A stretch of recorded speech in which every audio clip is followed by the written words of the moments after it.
We have to first try to understand what India is, then we will be able to understand what nationalism is. देखिए, भारत दुनिया का सबसे बड़ा लोकतंत्र है, ये एक फैक्टर है. If you look from Eastern Europe to Japan, we are the only sustainable, pure democracy in entire Eastern Hemisphere. ये दूसरा सत्य है. तीसरी बात यह है, if you look at the all great ancient civilizations of the world, Chinese civilization, Mesopotamian, Babylonian, Greece, Egypt, Inca, Maya, Aztec, Roman Empire, we are the only surviving civilization of the world.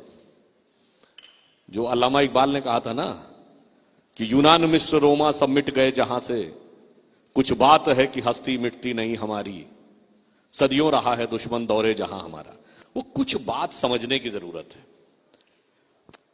चौथा characteristic क्या है हमारे country का?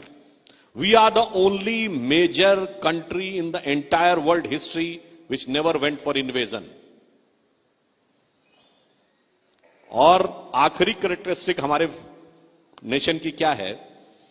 If I ask you name a country in the world in which all the religions of earth are there, it is only India.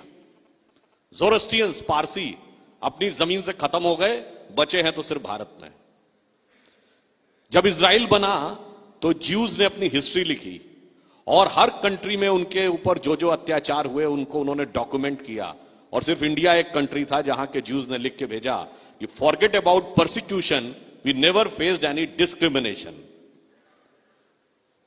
और इससे भी ज्यादा मैं आपसे कहूं, ओल्डेस्ट चर्च कहां पे है? ठीक है, उसको लेकर एक डिबेट भी है, but it is believed that it is in Malabar coast of Kerala. In Kerala the roots of Christianity is more ancient than Europe. और अगर आपसे पूछें, मैं देखिए कोई बहुत बड़ा इस्लामिक मामलों का जानकार नहीं हूं, पर इस्लाम में 72 फिरके हैं. अगर आपसे पूछूं कि दुनिया का एक देश बताइए जहां 72 के 72 फिरके हों, तो कोई मुस्लिम देश नहीं है, वो भारत. अब आपको समझना होगा वो कुछ बात क्या थी. यही एक कुछ बात है. देखिए, हमारा कॉन्सेप्ट नेशन का और आज का कॉन्सेप्ट नेशन में एक बेसिक डिफरेंस है. Today the concept of nation is a politico territorial nation. It is a part of land controlled by single political authority. हम कहते हैं geo cultural nation. It is certain set of cultural values which inspires and motivate for generations and generation. So, in our concept, national or nation is a thought. It is inspiration. वो एक जीवंत चेतना है.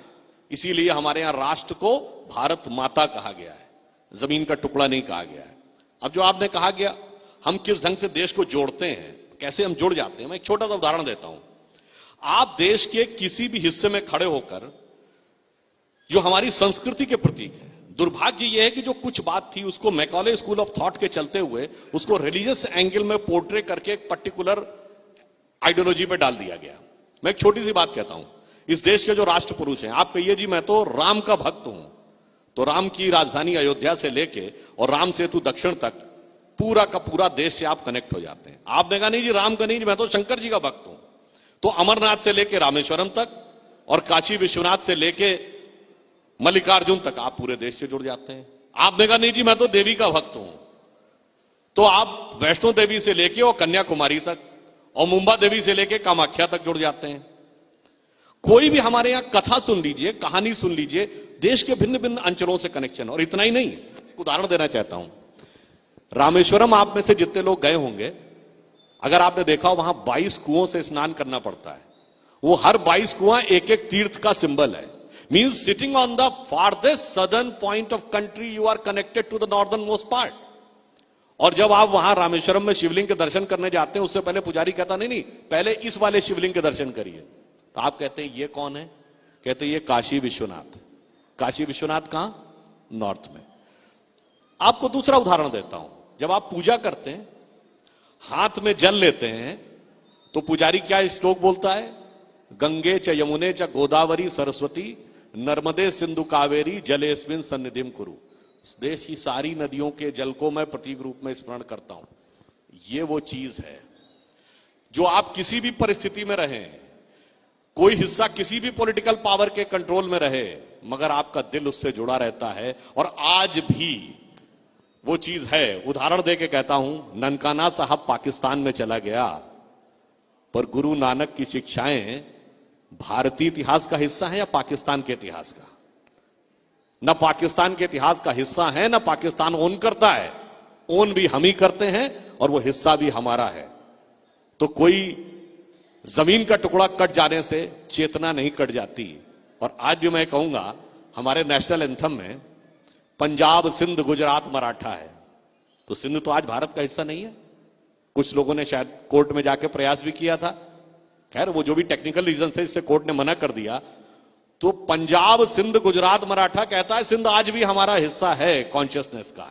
इसलिए हम जिस nationalism की बात करते हैं वो हमारा, देखिए, कंट्री अलग है, नेशन अलग है, देश अलग है, राज्य अलग है और राष्ट्र अलग है। देश है जमीन, राज्य है पॉलिटिकल अथॉरिटी। अगर पॉलिटिकल अथॉरिटी सब कुछ होती तो 20वीं सेंचुरी में दुनिया का सबसे पावरफुल देश था यूएसएसआर। जरा सी पॉलिटिकल अथॉरिटी कमजोर हुई, 15 टुकड़ों में विभाजित हो गया। पूरा यूरोप रोमन एम्पायर के रूप में एक देश था 1000 साल पहले। आप एक ब्रिटिश और एक फ्रेंच को देखेंगे ना, उसमें जितना अंतर आएगा उससे उतना अंतर आपको एक पंजाबी और एक केरला नजर आएगा।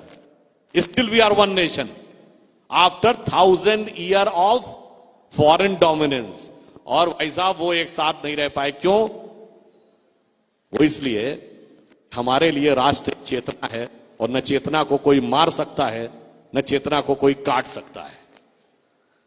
उनके लिए देश एक जमीन का टुकड़ा है जिसे कब्जा भी किया जा सकता है, जिसे तोड़ा भी जा सकता है। इसलिए हम सांस्कृतिक राष्ट्रवाद में विश्वास करते हैं। It is culture. और मैं ये भी कहूंगा, अगर आज के इस सारे प्रॉब्लम्स का सलूशन चाहिए तो वो सलूशन सिर्फ इंडिया से मिलेगा, क्योंकि हम दुनिया के इकलौते देश हैं जिसने कभी भी किसी के ऊपर कंट्रोल करने की भी कोशिश नहीं की साहब।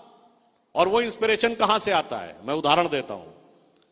भगवान राम ने लंका को कब्जा किया रावण को मारकर, क्या उसका एनेक्सेशन किया? नहीं। वहां कोई अपना डिप्यूटी बैठाया? नहीं। इनडायरेक्ट कंट्रोल किया? नहीं। वहीं के राज्य को कहा हां जी साहब आप रखिए, कोई हमें चिंता की बात नहीं है। क्योंकि हमारा उद्देश्य क्या है? वैल्यूज को एस्टैब्लिश करना, ना कि कंट्री को अपने में मिलाना। दूसरा एक अंतिम एग्जाम्पल देता हूं।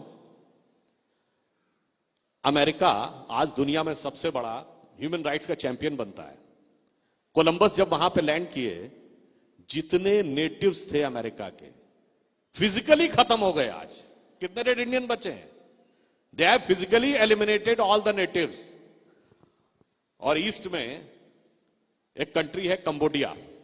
कंबोडिया का प्राचीन नाम है कंबुज। कंबुज इसलिए कि वहां कंबु ऋषि गए थे। कंबु ऋषि गए, उन्होंने उनको पूरा का पूरा उनको सिविलाइज किया।